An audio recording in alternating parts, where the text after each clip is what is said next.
ఇప్పుడు షర్మిల గారు పార్టీ మారారు. ఇప్పుడు చెల్లెమ్మలు అక్కమ్మలు అంటాడు. సొంత చెల్లిని అమ్మనే చదివించినాడు వీడు. జనాల నుంచి వస్తాడని నమ్మకం జనాలు నమ్ముతున్నారే. ఇప్పుడు పార్టీ పెట్టింది. రేపు అలాగే పోటీ చేస్తారు కాంగ్రెస్ పార్టీ తరఫున. కాంగ్రెస్ పార్టీ ప్రస్తుతం ఆంధ్ర రాష్ట్రంలో ఎక్కడ కనపడలేదు. మళ్ళీ ఆవిడ వచ్చిన తర్వాత కొంత సిగిరించవచ్చు. ఎందుకంటే దేశాన్ని పరిపాలించింది కాంగ్రెస్ పార్టీ మొదటి నుంచి.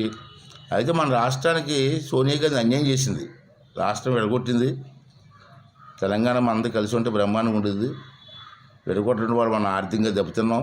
రాష్ట్రం నష్టపోయింది, రాష్ట్ర ప్రజలు నష్టపోయారు. దానికి కారణం సోనియా గాంధీ.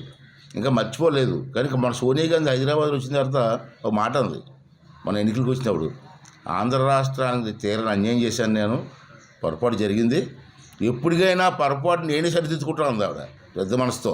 అంచేత రేపు రాబోయే రోజుల్లో వస్తే రావాలి, దానికే ఉంది. జనం అన్ని పార్టీలు చూశారు, ఆ పార్టీని కూడా చూడాలనుకోవచ్చు, దానికే ఉంది.